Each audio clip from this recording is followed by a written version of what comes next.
शास्त्र सांगतंय की हिरे माणिक मोती कुटून त्या ठिकाणी रांगोळी केलेली, माझा देव आता हस्तिनापूरमध्ये येणार आहे. काय आनंद आहे भानामतीला. हिरे स्वतः कुठल्याले आहेत उखळामध्ये, त्याची रांगोळी तयार केली. वाट पाहते 6 महिने झाले. लक्षात एवढा तिला आनंद आहे. आणि अचानक जे मुहूर्त ठरलेलं होतं, इकडे विदुर काका अरण्यामध्ये शेवटी निराशा झाली. देव कशाला येलो, नाही येणार आपल्याकडे.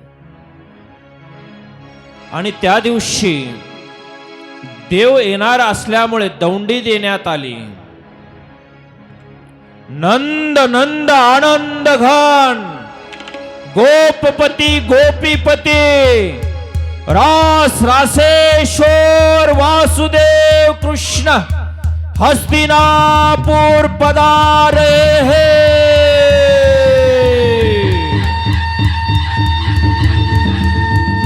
हा आवाज विदुर काकाच्या कानावरती पडला आणि खळकण डोळ्यामध्ये माझा देव आज हस्तिनापूरमध्ये येतो. कुठलाही विचार न करता हस्तिनापुराच्या दिशेने एका चौकामध्ये विदुर काका उभा राहिला त्या देवाला पाहण्यासाठी. पण मनामध्ये विचार करतो, 14 भुवनांचा मालक येतो, माझ्या दरिद्री पापी माणसाच्या घरी पर्णकुटीमध्ये कशाला येईल. पण पाहून डोळे भरून तरी आज त्याला मी पाहे. देवाचा रथ येत होता हस्तिनापूरमध्ये. श्रीपंथीचा गर्व फार मोठा असतो. समोर कर्ण आहे, पितामह भीष्म आहे. देवाचा रथ येत होता. मुख्य प्रवेश द्वारावरती दुर्योधन उभा आहे. दुर्योधनाने सांगितलं, येऊ दे त्या वासुदेव कृष्णाला, श्रीमंती काय असती ते दाखवतो. रथ हस्तिनापूरमध्ये आल्यानंतर भेटण्यासाठी पितामह भीष्म जातात. किलकिल्या डोळ्याने त्या ठिकाणी विदुर गर्दीमधून त्या द्वारकानाथाला पाहत होता.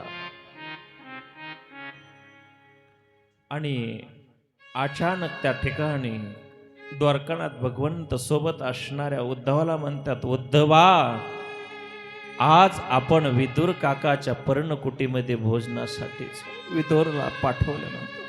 विदुरा उद्धवजी चल विदुरा घर जावे. उद्धवजी चल विदुरा घर जावे. उद्धवजी चल विदुरा घर जाए. उद्धवजी चल विदुरा घर जाए. ऐका ऐका, माझ्या जगाच्या मालकाने उद्धवाला सांगितलं, जा आपण आज विदुराच्या घरी भोजनासाठी. विदुराला सांगितलं, विदुरजी जगाचा मालक 14 भुवनांचा मालक आपल्या पर्णकुटीमध्ये भोजनासाठी.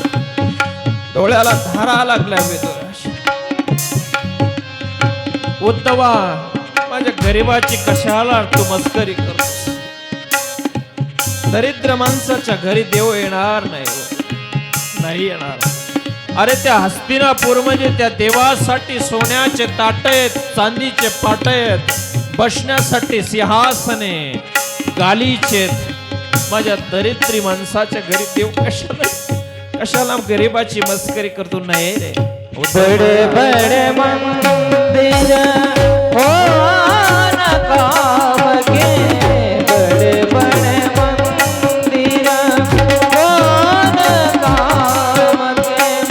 भाव अदर नहीं जाने. उद्धवजी चल विदुरा घर जाए. उद्धवजी चल विदुरा घर जाए. उद्धवजी चल विदुरा घर जाए. उद्धवजी चल विदुरा घर जाए. बड़े बड़े मंदिर कौन काम के, भाव आदर नहीं जाने विदुरा. देवानी विदुराच्या डोळ्यामध्ये पाहिल्यानंतर विदुराच्या लक्षात आलं की देवाला माझ्या घरामध्ये यायचंय. विदुराला एवढा आनंद झाला की गगनामध्ये तो आनंद मावत नव्हता. लक्षात पुढे नाचत चाललाय. चरित्र सांगते कपडे त्याचे गळून पडलेले आहेत. भाव विभोर होऊन ज्याप्रमाणे आपण या ठिकाणी पहिल्या दिवशी नाचत गात त्या ठिकाणी गावामध्ये आणलं ना, तो प्रसंग मला आठवतो. माझा विदोर पुढे नाचत होता, भगवंताचा रथ पाठीमागे चालत होता. देव म्हणतो की बडे बडे मंदिर कोण काम के, केवढेही मोठे वाडे असू द्या, महल असू द्या, हवेली असू द्या, मी तिथं जात नाही. का? तिथं भाव नाही. रथ चालला, विदुर काका पुढे चालतात. एवढा आनंद आहे घरी. बघ बघ सुलभे. तिला आवाज कानावर पडल्याबरोबर आंघोळ करत होती. देह भान विसरली. बाहेर आली तर पाहते तो देव समोर उभा आहे. पण गरिबी फार वाईट असते. देवाला पाय धुण्यासाठी इथे चौरंग नव्हता, पाट नव्हता. माझ्या विदुराने वीट ठेवलेली पाय धुण्यासाठी, तर त्याचा चौरंग तयार झाला. आनंदाने देवाने त्या ठिकाणी तो स्वीकार केला. पाय धुतलेले. बसण्यासाठी कुठलं सिंहासन नाही, एक फाटकी असणारी वाकळ गोधाडी बसण्यासाठी टाकली. तरी देवाने आनंदात त्याचा स्वीकार केला. रोज विदुर भिक्षा मागायचा. मनामध्ये विदुर म्हणतो तिकडे तर देवा तुला पंच पक्वान नाहीत रे खायला. तू माझ्या घरात आलास पण काय खाऊ घालू तुला. हळूच आतमध्ये गेला. सुलभे ऐक ना, त्या देवाला काय करतेस जेवणासाठी? काहीच नाही घरामध्ये, काहीच नाही. लक्षात घ्या. भिक्षा मागून आलेल्या चरित्र उघडून बघा, भागवत उघडून बघा. त्याला जोनाळ्याचा घाटा म्हणतात. ज्वारीच्या कण्या त्या ठिकाणी विदुराच्या पत्नीने सुलभेने केलेल्या गरम कण्या चुलीवर पंगत जेवण्यासाठी बसलेली. इथे ताट नव्हते, केळीचे पान वाढलेले आहेत. लक्षात घ्या. ऐका, कण्या गरम गरम त्या पात्रावर ते वाढलेल्या. जवळच उद्धव बसलेले आणि गरम कण्या त्या पात्रावरती वाढल्यानंतर देव दोन्ही हाताने त्या कण्या आवरतात. इकडून तिकडे, तिकडून इकडे. दोन्ही हाताने कण्या आवरल्या जाईनात. शेवटी चतुर्भुज व्हावं लागलं त्या देवाला. आतापर्यंत तो चतुर्भुज झालेला नव्हता. 4 हात धारण करावा लागले. ही लीळा उद्धवाने पाहिलेली आणि उद्धवाने प्रश्न विचारला. कोणाला? जगाच्या मालकाला, त्या कृष्ण भगवंताला. भगवंता, अरे आतापर्यंत तू लहान असताना क्षणामध्ये तू पुतना संपवलीस, वत्सासूर संपवलास, धेनासूर संपवलास, काकासूर संपवलास. तू चतुर्भुज झाला नाहीस, 4 हात धारण नाही केलेस. आज या पर्णकुटीमध्ये तू 4 हात धारण केलंस, ह्याचं कारण काय आहे? त्यावेळेस देवाने सुंदर उत्तर दिलेलं आहे. उद्धवा, मला या उद्धवाचा विदुराचा भाव मला आवरला जात नाही रे. मी या भावानी बांधल्या गेलो, फक्त मी कशानेच बांधल्या जात नाही. लक्षात घ्या. म्हणून तिकडे मी त्या दुर्योधनाचा जो मेवा असेल ना, त्याचा त्याग केला. लक्षात घ्या. प्रेम सगाई सबसे ऊंची, प्रेम सगाई सबसे ऊंची, प्रेम सगाई सबसे ऊंची, प्रेम सगाई सबसे ऊंची, प्रेम सगाई सबसे ऊंची, प्रेम सगाई सबसे ऊंची, प्रेम सगाई सबसे ऊंचे हैं प्रेम सगाई दुर्योधन की मेवा दुर्योधन की मेवा जागी दुर्योधन की मेवा जागी दुर्योधन की मेवा जागी साग विधुर जय भाई हो साग विधुर घर भाई रे सबसे ऊंची प्रेम सगाई ऊंची प्रेम सगाई ऊंची प्रेम सगाई सबसे ऊंची है प्रेम सगाई सबसे ऊंची प्रेम सगाई दुर्योधन का म्यावा त्यागो षडरस पक्वान असणाऱ्या त्या दुर्योधनाच्या घरातला त्याग केला आणि जगाचा मालक विदुराच्या पर्णकुटीमध्ये गेला. लक्षात घ्या. आणि तिथं त्या विदुराच्या कण्या खाल्ल्या. का तर त्याचा भाव तसा होता. विदुराचा भाव. तुमची चटणी भाकर असू द्या, मी सांगितलं काय हे चरित्र तुम्ही पंगत करताय ना, बस काहीच करू नका. त्या देवाला उपहार दाखवा, डोळ्यामध्ये पाणी आणा. देवा तू जसे सुदामाचे पोहे आणि विदुराच्या कण्या स्वीकार केल्या ना, एवढंच म्हणा फक्त, काही लागत नाही त्याला, काही लागत नाही. तर तुमच्या घरी भोजन करण्यासाठी देव आल्याशिवाय राहणार नाही. लक्षात घ्या. काहीच लागत नाही त्याला, फक्त तो भावाचा भुकेला. काय लागतं त्याला? आम्ही तर सगळंच करतो पण त्याच्या पाठीमागं आमचा भाव नसतो.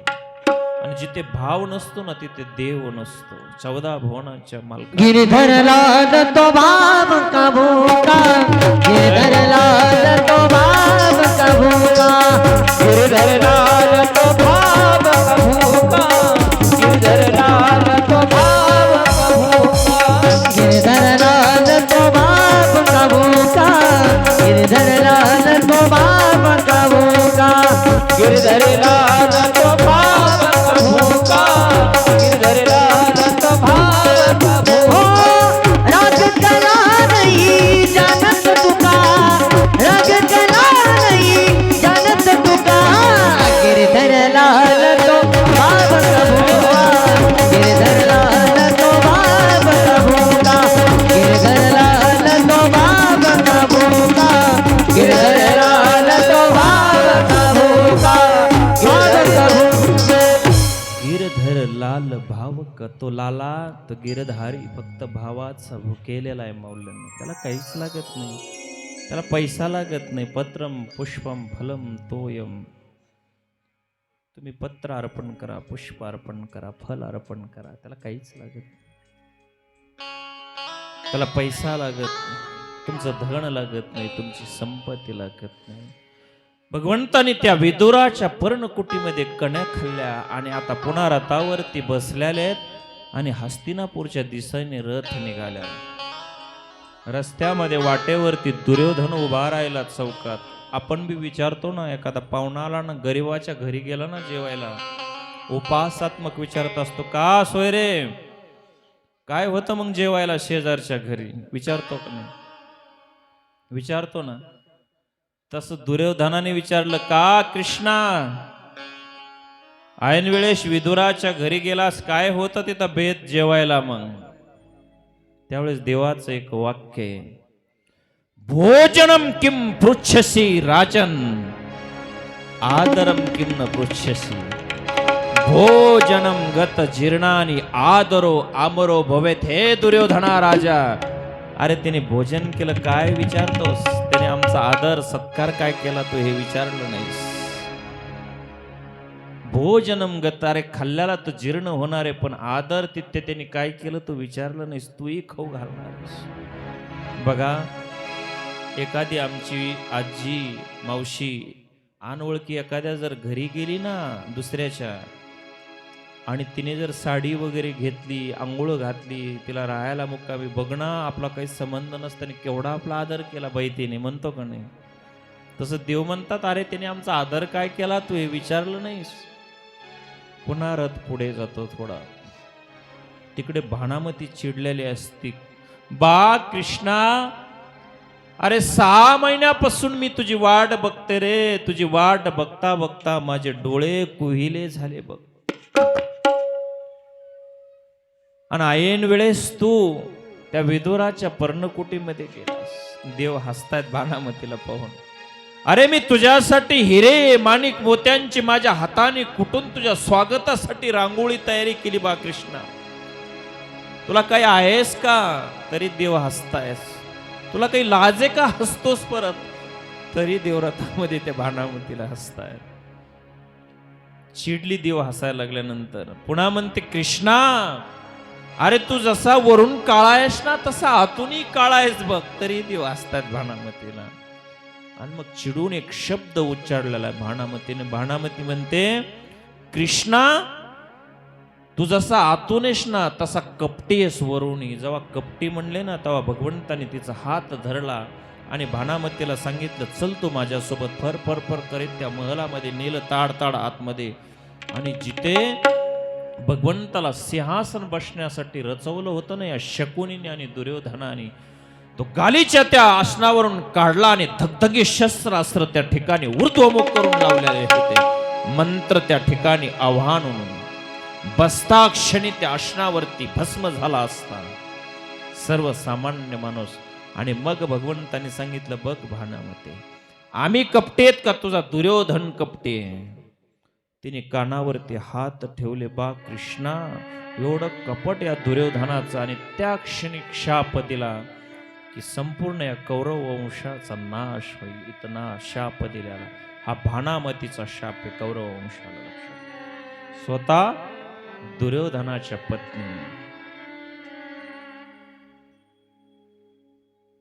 सांगायचंय मला एवढंच,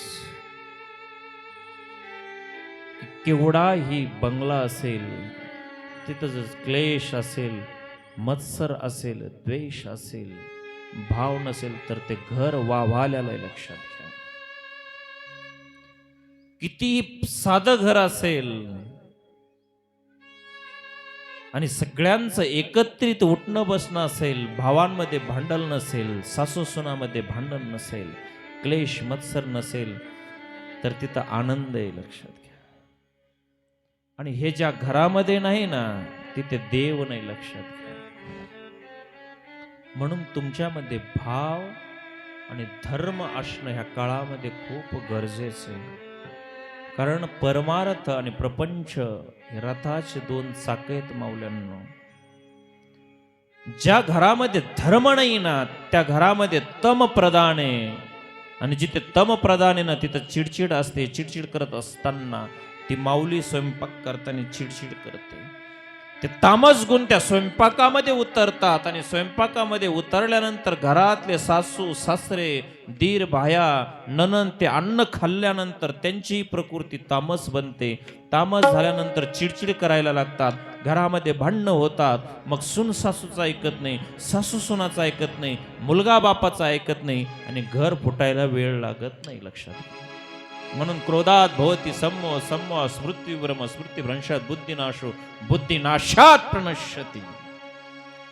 विवेक स्मरणशक्ती संपल्या जाते आणि घर फुटल्याशिवाय राहत नाही. म्हणून घरात तुमच्यामध्ये प्रथमतः धर्म असणं, भाव असणं गरजेचं आहे. स्वयंपाक करतेस ना, भांडे आदळू नको. चपात्या लाटते ना, कणिक मळताना एखादी लीळा आठव. त्या विदुराचं चरित्र आठव बघ. स्वयंपाकामध्ये ते सात्विक गुण उतारल्याशिवाय राहणार नाहीत, लक्षात घ्या. आणि ते अन्न जेवढे घरातले खातील ना तर त्यांच्यामध्ये धर्म वाढल्याशिवाय राहणार नाही. म्हणून धर्म महत्वाचा आहे. तुम्ही घरामध्ये श्रेष्ठ आहेत ना, मोठाल्या माणसांनी यद्यदा चरती श्रेष्ठ, श्रेष्ठ लोकांनी धर्म आचरण करा. तो भाव ते गुण लहानाल्यामध्ये उतरत असतात, लक्षात घ्या. नाहीतर तुम्ही स्वयंपाक करताना असा मोबाईल ठेवून जर सैराट झालं रे म्हणत असलात, झिंग झिंगाट ऐकत असाल, इष्टावर बघत असाल, तुम्हाला माहिती आहे, मी जास्त तरुणांना माहिती आहे, आमच्या आज्याच्या काळात नव्हतं, आमच्या आज्या छान त्या ठिकाणी पहिले ओव्या म्हणायच्या बघा, जळताना सुद्धा ओव्या म्हणायच्या. सुंदर माझे जाते ग, म्हणायच्या का नाही? म्हणायच्या.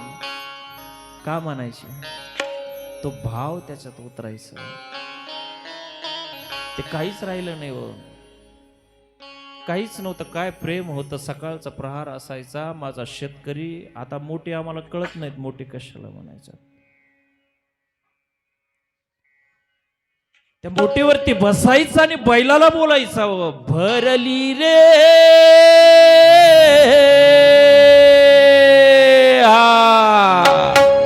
म्हणायचा आणि बैल चालायला लागायचे, चालायला लागायचे. त्या बैलाला कळायचं, पण माणसाला कळाना. लक्षात घ्या, हे प्रेम आमचं संपलं. भलगडी दादा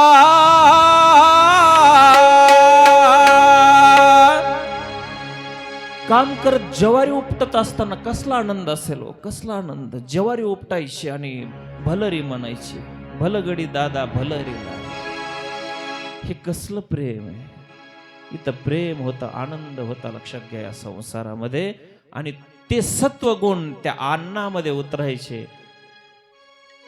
आणि केवढाही मुलगा झाला तरी बापाच्या समोर तंबाखू चोळण्याची ताकद नव्हती. लक्षात घ्या. आता बापाला म्हणतंय तंबाखू आहे का? म्हणतंय का? म्हणतंय ना, म्हणतंय ना.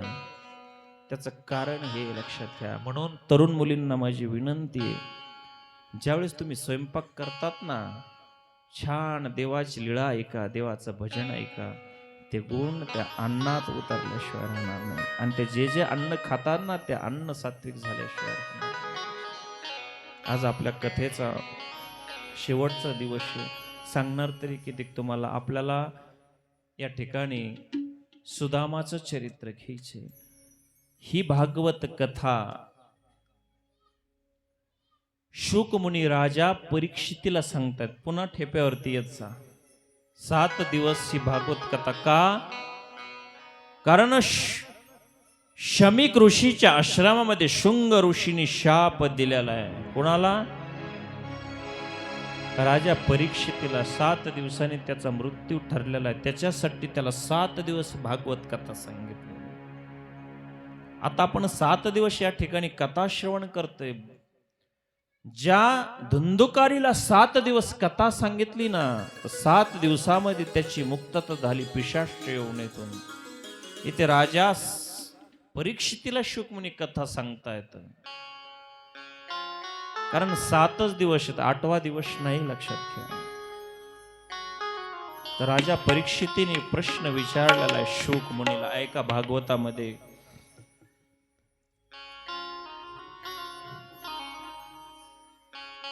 शुकमुनीला प्रणाम केला की भगवंताचे सहस्र नाम आहेत, अनंत नाम आहेत. त्या अनंत नामामध्ये एक दीनबंधू भगवंताचं नाम आहे. आणि ते दीनबंधू नाव राजा परीक्षिती म्हणतो की मला खूप आवडतं. आणि त्या भगवंताचं दीनबंधू नाव कसं पडलं असं राजा परीक्षितीने शुकमुनीला प्रश्न विचारला. त्यावेळी शुकमुनी सांगतात, हे राजा, की दीन म्हणजे रंक आणि रंक म्हणजे गरीब. गरीबाला सुद्धा बंधू म्हणजे भाऊ मानलेला आहे. कुणी? त्या कृष्णनाथाने. अहो, श्रीमंताला तर कुणीही माझा नातेवाईक म्हणतं, कुणी भाऊ म्हणतं, आमच्या भाऊकीतला म्हणतं, आमच्या गावातला, आमच्या तालुक्यातला. पण गरीब असणाऱ्या, दरिद्री असणाऱ्या माणसाला सुद्धा त्याने भाऊ म्हटलं. म्हणून त्याला दीनबंधू ही नामसंज्ञा आहे. आणि या गोष्टीवरून या सुदामाची कथा भागवतात आलेली. याचं मूळ हे कथा सांगतायत. कृष्ण शासित सखा कश्चित ब्राह्मणो ब्रह्मवित्तम. भागवत सांगतंय. की तो ब्रह्म, तो कृष्ण जाणणारा, जरी तो दरिद्री जरी असला तो मनाने श्रीमंत होता. भागवत सांगते कोण? हा सुदामा, कृष्ण भगवंताचा बालसखा.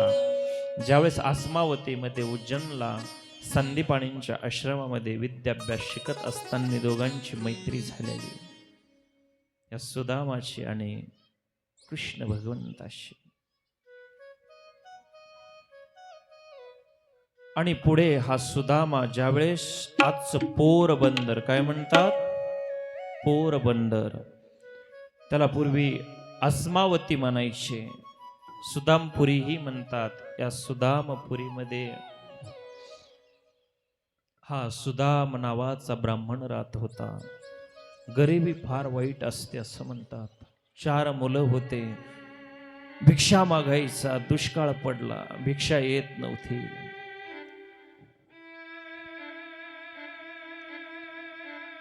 थोडंफार आलेल्या भिक्षावरती उदरनिर्वाह चालायचा. या सुदामाचे पिता सुदाम येथे सरलेले, सगळी जिम्मेदारी सुदामावरती पडली. पत्नी सुशेला आहे. एक दिवशी प्रसंग असा आहे, भिक्षासाठी सुदामा गेला. भिक्षेमध्ये काही आलं, काहीच नव्हतं. सुशेलाने गाडगे उतरले, काहीच नव्हतं. मुलं रात्रीचे झोपले, झोप लागत नव्हते. ज्या गाडग्यामध्ये पीठ ठेवायचे ना मावल्यांनो, त्या गाडग्यामध्ये गरम पाणी करून टाकलं या सुशीलाने. त्याच्यात मिठाचा खडा टाकला, ते पाणी हलवलं, ते पांढरं पाणी त्या 4 मुलांना पाजलं. लक्षात घ्या.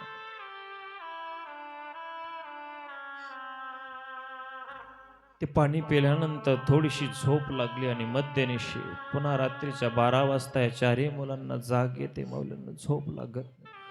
तुम्ही कधी जेवू नका, झोपून पहा, झोप येत नाही. भुकेने व्याकुळ झाले, ह्या अंगावरून त्या अंगावर, त्या अंगावर हे फुलं व्हायची. आई खूप भूक लागली ग, बघणं काय असलं. ती रडायला लागली, आता तुम्हाला काय खाऊ घालू, आता काहीच तर नाहीये घरामध्ये, काहीच नव्हतं. शेवटी तिने मिठाचं पाणी करून होटावरती बोट फिरायची, कारण भूक लागल्यानंतर होटाला चिटकतात. लक्षात घ्या. थोडं बरं वाटायचं त्या मिठाच्या पाण्याने. पुन्हा यांना भूक लागल्यानंतर आई खायला दे म्हणायची. काय देऊ तुम्हाला खायला? रात्र कशी तरी काढली आणि सकाळी स्वतःचा पती असणाऱ्या सुदामाला म्हणते, सुदामा धणे, घरात तर काहीच नाही हो, या मुलांना काय खाऊ घालू, काहीच नाहीये घरामध्ये.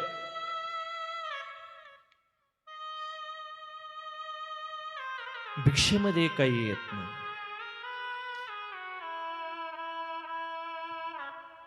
आणि मग हळूच म्हणते, का हो, मी असं ऐकलं की तुमचा मित्र द्वारकेचा राणा आहे, राजा आहे, जा ना त्याला काहीतरी मागा. पण मित्र जरी असेल ना, कसं मागावं त्याला, कसं जावं त्याच्याकडे? विचार करायचा सुदामा, जाऊ का न जाऊ. किती मित्र श्रीमंत जर असेल ना, पण मनामध्ये विचार येतो, मागावं का न मागावं. शेवटी रागवल्याने सुशीला, काय कामाचा आहे तुमचा मित्र एवढा मित्र असताना? अरे, ते द्वारकेचा राजा आहे ना.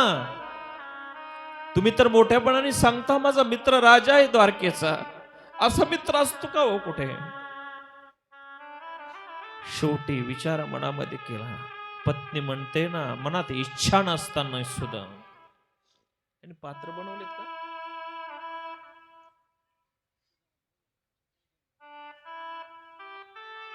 आणि मग या चित्वा चतुरो मुष्टीन विप्रान प्रतुप तंदुलान चैल खंडन, हा भागवतामध्ये श्लोक आहे. तान बदवा भरत्रे, 4 घरामध्ये ती सुशेला घरामध्ये जाते आणि वेगवेगळ्या प्रकारचे याचित्वा चतुरो मुष्टीन विप्राण प्रथुक तंदुलान असा शब्द आहे भागवतामध्ये. म्हणजे पृथक ठिकाणी वेगवेगळ्या घरचे थोडे थोडे तांदूळ त्या ठिकाणी गोळा करून आणलेले आहेत. या सुशीलाने स्वतःच्या घरी तर काहीच नव्हतं, 4 प्रकारचे वेगवेगळ्या प्रकारचे तांदूळ हातामध्ये आहेत. असं म्हणतात ना, रिक्त हस्तेन पश्यन्ति राजानाम देवता गुरु. बघा, भागवत सांगते, शास्त्र सांगते, जर राजा असेल रिक्त हस्तेन पश्यन्ति, त्याला खाली हाताने भेटू नये. आपल्या पूर्वीच्या काळामध्ये बघा महिलांना, तुम्ही जायच्या ना पाहुण्याच्या कुठं घरी, कुठंतरी शिदुरी चपात्या घेऊन जायच्या, पोळ्या घेऊन जायच्या ना, खाली हाताने जाऊ नये. राजानाम देवता गुरु, देवता किंवा ईश्वर त्याला काहीतरी देऊन भेटावं. आणि गुरु, आपण ज्याच्याकडून काहीतरी पोथी श्रवण करतोत ना, काही चिंतन श्रवण करतोत ना, तर त्याला काहीतरी फुल ना फुलाची, आपण त्याच्या ज्ञानातून त्याच्या उपकारातून उतराई नाही होऊ शकत, पण काही ना काही स्वइच्छेने आपण त्याला दान दिलं पाहिजे. दिलं पाहिजे का नाही? हे तर आमचं काही नसतं तसं. आम्हाला किती गुरु व्हा, शास्त्र सांगा, आम्हाला काही नाही. तुम्ही पोथी केली जा महाराजा निघून, आता आम्हाला काही घेणं नाही, पूजा नाही करायची, काही नाही. 2 जणींनी पूजा केली की मागची म्हणते आपलं बरं इकडून इकडंच, आपल्याला पूजा करावं लागत. बरोबर आहे की नाही? पण हे शास्त्र सांगते काय, रिक्त हस्तेन पश्यन्ति राजानाम, खाली हाताने कधी जाऊ नये. आपण काहीतरी ज्ञान घेतलं ना, त्याला काहीतरी गुरुदक्षिणा म्हणून द्यावं. म्हणून या सुशेला वेगवेगळ्या घरचे तांदूळ दिले. इच्छा नसताना सुदामा निघाला. काहीच नाही हो, अंगामध्ये कपडे नव्हते, डोक्यामध्ये कुठलंच पागुटी नव्हती. दरकोस दर मुक्काम, दरकोस दर मुक्काम द्वारकेच्या दिशेने निघालेला आहे. पायामध्ये चप्पल, पहिल्या दिवशी चालला, दुसऱ्या दिवशी पायाला फोड आले, चालता येत नव्हते. पोटात काही नाही, पोटामध्ये तोडायला लागलं, चक्कर यायची, लक्षात घ्या. चालता येत नव्हता, रस्त्याने पडायचा. एक वृक्ष पाहिला, त्या वृक्षाखाली बसला. रात्रीचा झोपलेला आहे, रात्र कशी निघून गेली कळाली नाही, लक्षात घ्या. पुन्हा चालायचा. असं करत करत गुजरात प्रांतामध्ये त्या ठिकाणी तो पोहोचलेला आहे. आता शक्य नव्हतं, सुदामा कोण चालणंही शक्य नव्हतं. त्राण राहिलेला नव्हता शरीरामध्ये, पाय सगळे त्या ठिकाणी चालल्यामुळे पायाला मोठमोठे फोड आले. एका वृक्षाखाली दगडावरती डोकं ठेवलेलं आहे सुदामाने आणि झोपला.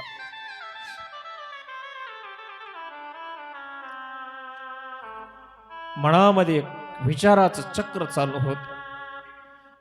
जो माझा बालपणीचा मित्र आहे ना, मला ओळखेल का? तो द्वारकेचा राजा आहे ना, मला माहिती नाही, ओळखेल का? जाऊ परत, चला नाही, मी नाही जाणार. वापस निघायला विचार करायचा. पुन्हा एक मनामध्ये विचार यायचा की माझ्या पत्नीने पाठवलंय ना, ते काय म्हणेल, माझ्या मित्रांनी ओळखलं नाही. हे चक्र विचाराचं चालू होतं. हे विचार करत असताना झोप लागली. पण त्याला कळतंय ना हो, त्याला सगळं कळतं, लक्षात घ्या. गरुडाने जसा सुदामाला उचललं ना, तर द्वारकेच्या काठावरती नेऊन ठेवलं. सकाळी सुदामा उठला, पाहतो तर समुद्राच्या लहरी तिकडून येत होत्या. चमचमीत अशी द्वारकेची ती सुवर्ण नगरी, कळस त्या ठिकाणी सुदामाने पाहिला आणि विचारलं की मी कुठे आलो, ही कोणची नगरी आहे? त्या द्वारका नगरीतील व्यक्तीने सांगितलं, हे विप्र, हे ब्राह्मण, हे द्वारका नगरी, हे सुवर्णाचे कळस, हे द्वारकेचे. सुदामाला वाटलं एवढी दूर असणारी द्वारका मी एवढ्या लवकर कसा आलो? आणि द्वारकेच्या मुख्य प्रवेश द्वारावरती द्वारपाल त्या ठिकाणी उभा होते.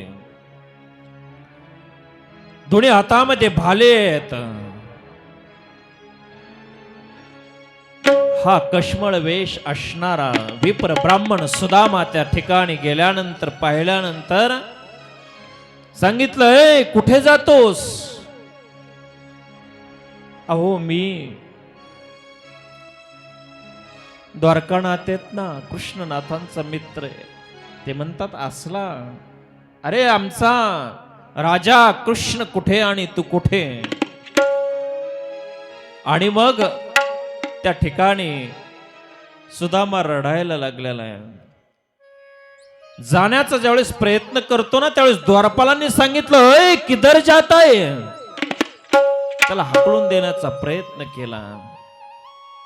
आणि त्यावेळेस सांगितलं की माझा मित्र, तुम्ही निरूप द्या माझा त्या जगाच्या मालक येतो. अरे द्वारपालो कन्हैया से कह दो, अरे द्वारपालो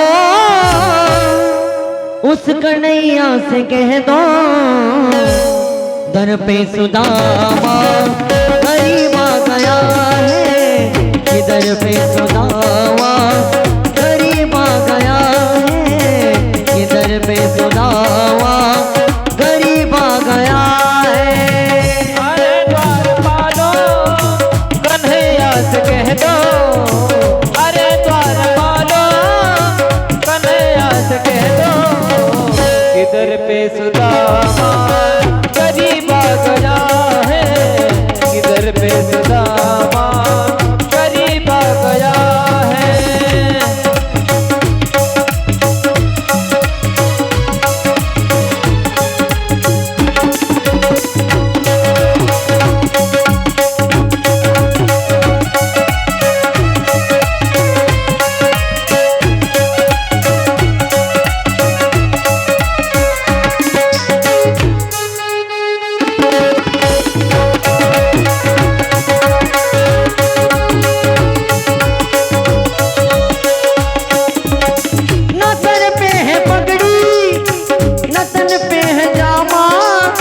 बता दो कन्हैया को नाम है सुदामा, बता दो कन्हैया को नाम है सुदामा, खुर्शी गई तो बता दो सुदामा को नाम है सुदामा। न सर पे है पगड़ी न तन पे है जामा, बता दो कन्हैया को नाम है सुदामा, बता दो कन्हैया को नाम है सुदामा, बता दो कन्हैया को नाम है सुदामा। एक बार मोहन से जाकर ये कह दो, एक बार मोहन से जाकर ये कह दो, मिलने सखावत नसीब आ गया है, मिलने सखावत नसीब आ गया है।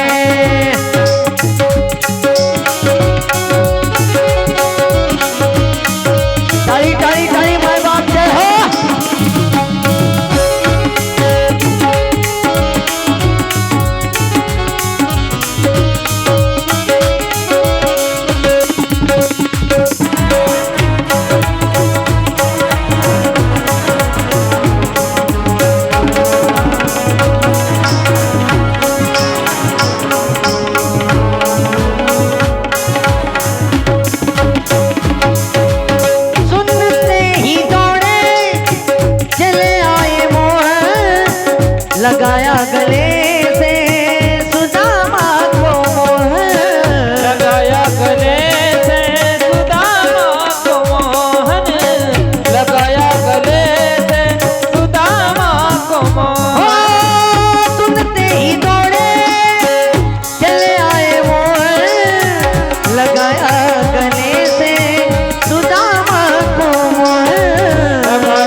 मेहमान कैसा